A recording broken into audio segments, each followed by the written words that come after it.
Mr. Speaker, last week when I asked the Premier about a very serious environmental concern regarding crop pollination due to a declining bee population in the province, he questioned the existence of scientific evidence on this issue.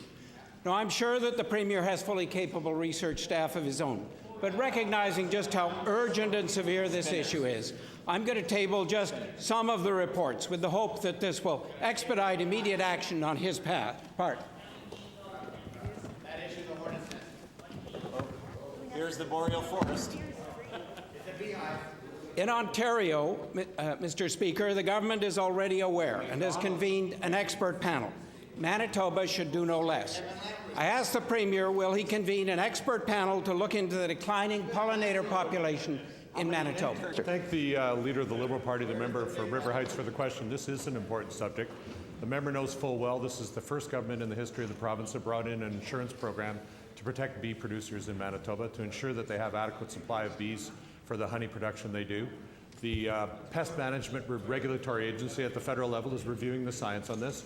If he has additional information, which I asked him to provide last week, I want to thank him right now for tabling it in the legislature.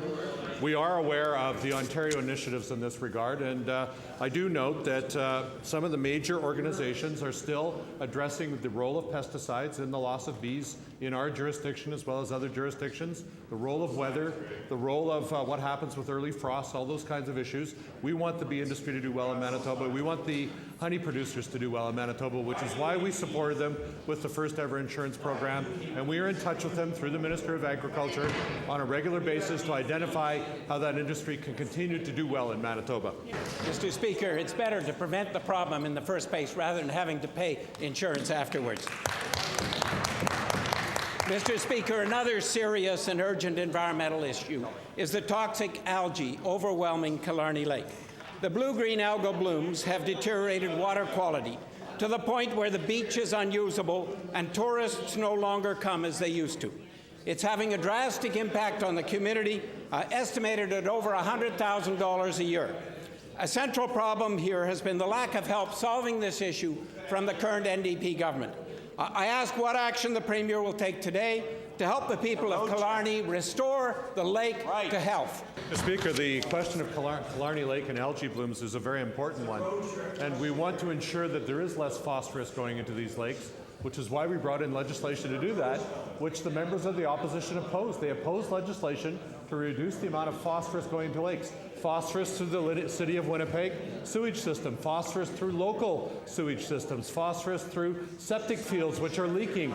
We've brought in regulations to deal with all of those matters, and there is a lot of phosphorus in Manitoba because of the agricultural activity that goes on here. We're working with agricultural producers to reduce their phosphorus footprint, including the winter spreading of manure. Those are important regulations that we're bringing into play, and we are in touch with the people around Killarney Lake on what methods can be used to reduce the algae blooms in that lake, but they have to be methods that are approved by the federal regulatory agencies, and if they are not approved, that means there has not been sufficient science established to prove that it will be safe and will be a long-term solution.